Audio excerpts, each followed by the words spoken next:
क्या आपके घर के बर्तन भी इस तरह से जले हुए हैं, काले निशान हैं और ज़िद्दी से ज़िद्दी दाग हैं, तो ये वीडियो आपके लिए। अगर आप भी चाहते हैं कि आपके बर्तन भी चांदी की तरह चमक जाएँ और उसके अलावा नए हो जाएँ बिल्कुल, तो ये वीडियो आपने ज़रूर देखनी है। और ये फार्मूला जो आज मैं आपको बताने जा रही हूँ, ज़रूर अप्लाई करना है। तो आपके घर के सारे बर्तन जितने भी जले हुए हैं, पतीले हो, तवा हो, कढ़ाई हो, तो बिल्कुल चमक जाएंगे और उसके अलावा चांदी जैसे हो जाएंगे।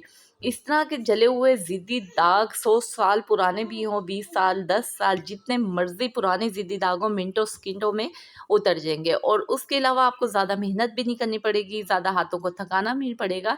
ये देख लें, ये प्रेशर कुकर डेली ही साफ़ होता है, डेली वॉश होता है, लेकिन ये ज़िद्दी दाग ख़त्म नहीं होते। मतलब जल्दी-जल्दी में बस हम इस तरह वॉश कर लेते हैं और उसके बाद रोज़ इस तरह यूज़ हो रहा है। आहिस्ता-आहिस्ता ये जो दाग पड़ना शुरू होते हैं ना, ये बहुत ज़्यादा ज़िद्दी हो जाते हैं, फिर उतरने का नाम ही नहीं ले रहे होते। फिर हम इसको साफ़ करने की कोशिश में लगे रहते हैं, लेकिन ये जल्दी से साफ़ नहीं होते। तो आज आपके साथ बहुत पावरफुल फ़ॉर्मूला शेयर करने लगी हूँ। अगर आप ये बनाएँगे, आपके बर्तनों की हालत ही बदल जाएगी। ये प्रेशर कुकर अब आपके सामने है, आपको नज़र आ रहा है, तो आप इसकी हालत देखकर हैरान परेशान हो जाएँगे कि ये था क्या, तो हो क्या गया। तो चलें स्टार्ट करते हैं वीडियो। अस्सलाम वालेकुम, वेलकम टू माय चैनल। कैसे हैं आप सब? इंशाल्लाह ताला सब ठीक ही होंगे। तो ये जो फार्मूला है, अब मैंने इसके ऊपर अप्लाई कर लिया। प्रेशर कुकर ये इस तरह इतना जल गया था कि ये साफ़ होने का नाम ही नहीं ले रहा था। जिस तरह हम फेस पर अपने क्रीम अप्लाई करते हैं ना, सेम आपने इसी तरह अप्लाई कर देना है। ये जो फार्मूला, ये रेमेडी जो मैंने तैयार की है, अब आपने इसके ऊपर लगाकर 20 से 25 मिनट के लिए, आधे घंटे के लिए, घंटे के लिए भी छोड़ सकते हैं।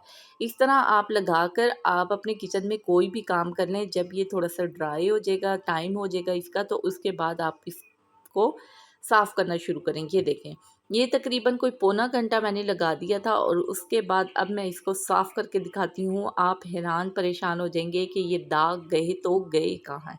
तो ये देखें, जो ये स्टील का स्क्रबर हम यूज़ करते हैं ना बर्तनों में, तो ये अब आपने इसके ऊपर रगड़ना है। अगर ये नहीं रगड़ना चाह रहे तो आप स्कॉच ब्राइट भी ले सकते हैं।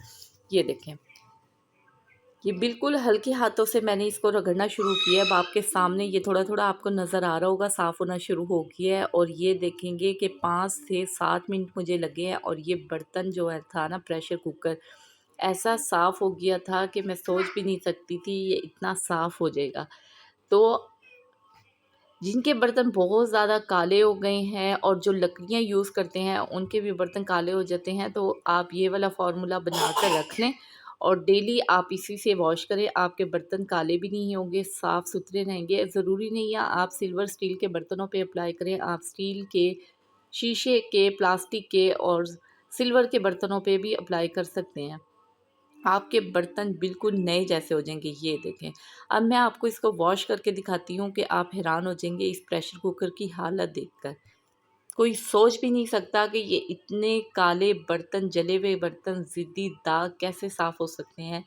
अब आपके सामने हैं और आपने ये अप्लाई करना है और फिर मुझे कमेंट्स बॉक्स में बताना है कि ये आपको फार्मूला कैसा लगा। अब ये प्रेशर कुकर की हालत आपके सामने है, किस तरह से ये ज़िद्दी दाग थे।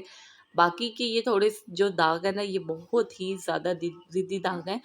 तो ये भी अगर मैं डेली यूज़ करूँ और डेली इस तरह स्क्रबर इसके ऊपर लगाऊँ, तो ये बिल्कुल साफ़ हो जाएगा प्रेशर कुकर।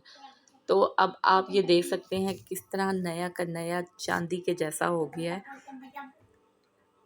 अब मुझे आप देख कर बताएं कि आप सोच सकते थे कि ये इस तरह साफ़ हो जाएगा। ये इतने ज़िद्दी दाग थे कि ये पता नहीं कितने महीने के, कितने साल के ज़िद्दी दाग प्रेशर कुकर पर थे। तो ये सारे के सारे साफ़ हो गए। इसी तरह आप अपने घर के सारे बर्तनों को साफ़ कर सकते हैं। चलें, अब मैं आपको बताती हूँ कि ये फ़ॉर्मूला क्या है। और ये फ़ॉर्मूला इंतहाई आसान है, मार्केट में आपको बहुत आसानी के साथ ये चीज़ें मिल जाएंगी और बहुत ही सस्ता है। ये देखें, ये है जी काला साबुन, बर्तन धोने वाला काला साबुन। किसी भी दुकान से आप ये ले सकते हैं। आपने ये काला साबुन ले लेना है। ये 50 रुपए का मैंने काला साबुन लिया है, 50 रुपए का ये काला तेल भी मिल जाएगा आसानी के साथ। उसी शॉप से आपको काला साबुन भी मिल जाएगा, बर्तन धोने वाला। और उसके अलावा ये है कास्टिक सोडा, ये भी बहुत आसानी के साथ मिल जाता है और ये सिर्फ 50 रुपए का है। 50 का मैंने साबुन लिया है, 50 का काला तेल लिया और 50 का कास्टिक सोडा लिया है। अब आपने करना क्या है, ये काला साबुन है ना, ये बिल्कुल आपको ऐसे लगेगा जिस तरह चॉकलेट है और बच्चों की पहुँच से आपने दूर रखना है, क्योंकि ये बच्चे चॉकलेट समझकर खा ना जाएँ। ये देखें जी, इस तरह से आपने कोई भी ग्रेटर ले लेना है और उससे आपने इसको श्रेड करना है। ये देखें, इस तरह से आपने कद्दूकश अगर आपके पास है तो आप कद्दूकश भी ले सकते हैं। इस तरह से आपने इसको मतलब साबुन को क्रश कर लेना है अच्छे से। वैसे भी हमने क्योंकि इसको मेल्ट करना है, आप वैसे भी मेल्ट करना चाहें तो कर सकते हैं, लेकिन टाइम ज़्यादा लगेगा। आपने इस तरह से क्रश कर लेना है। ये देखें, बिल्कुल चॉकलेट लग रही है ना, इस तरह लग रहा है कि अब हम केक रेडी करने लगे हैं। तो आपने कोई भी फ्राई पैन लेना है, कोई पुराना बर्तन ले लेना है। फ्राई पैन नॉन स्टिक का बिल्कुल भी नहीं लेना है। ये जो आपकी नॉन स्टिक की ये परत होती है ना, इसके ऊपर लेयर है, ये सारी ख़त्म हो जाएगी, इसलिए आपने पुराने से पुराना बर्तन लेना है। अब आपने साबुन को डाल दिया है और उसके बाद आपने इसमें आधा गिलास पानी डाल देना है। पानी डालकर अब आपने इसको चूल्हे के ऊपर रखना है ताकि ये साबुन थोड़ा मेल्ट हो जाए। जब ये साबुन मेल्ट होना शुरू होगा तो अब आपने इसके अंदर डाल देना है। ये देखें, ये लग रहा है ना देखने में चॉकलेट सिरप हम बना रहे हैं। ये देखें, दिखने में ऐसा लग रहा है कि खा लें बस, बहुत ही मज़े का लग रहा है, लेकिन नहीं, ये काला साबुन है। अब इसके अंदर आपने कास्टिक सोडा ले लेना है, 1 या 2 चम्मच डाल देना है। मैंने 1 चम्मच डाला है, तो आप भी चाहे तो 1 चम्मच डाल सकते हैं। ये देखें, इस तरह से बबल्स बनना शुरू हो जाएंगे, क्योंकि कास्टिक सोडा भी बहुत पावरफुल फुल होता है। तो ये देख लें, अब आपके सामने ही है। इस तरह से जब आप कास्टिक सोडा डालेंगे, फिर 2 मिनट के बाद आपने इसके अंदर काला तेल डाल देना है। काला तेल के भी 2 से 3 चम्मच डाल देने हैं आपने, और इसके बाद आपने इसको पका लेना है। 2 से 3 मिनट आप इसको पकाएंगे, फिर उसके बाद आपने इसको ठंडा होने के लिए रख देना है। ये देखिए, इस तरह से ये बबल्स बनना शुरू होंगे। आपने अपने हाथों को बचा लेना है, कोई बड़ा चम्मच लेना है ताकि आपका हाथ जले ना। ये देखें, इस तरह से ये चॉकलेट सिरप सा रेडी हो जाएगा।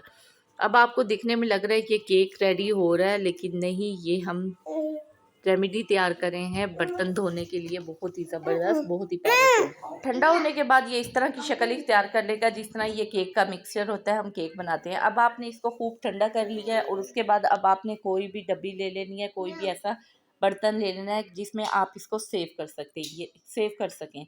ये देखें, अब मैंने ये एक पुरानी सी डिब्बी ले ली थी। अब इसके अंदर मैंने ये मिक्सचर को डाल दिया और इसको खूब प्रेस किया ताकि ये अच्छे से इसके अंदर फिक्स हो जाए, बैठ जाए और ये बाहर ना निकले। ये देखें, ये अच्छे से कर लिया है। अब जब भी आप बर्तन धोएं तो आप इससे बर्तन धोएं, आपके बर्तन बिल्कुल चांदी की तरह चमक जाएंगे। और ये बहुत ही ज़बरदस्त पावरफुल रेमेडी आज आपको मैंने बताई है, फार्मूला बताया है कि आपके बर्तन जो है ना चांदी की तरह चमक जाएंगे। आपने ये ज़रूर अप्लाई करना है और अप्लाई करके फिर आपने मुझे ज़रूर बताना है कि आपको ये रेमेडी, ये पावरफुल रेमेडी किस तरह लगी।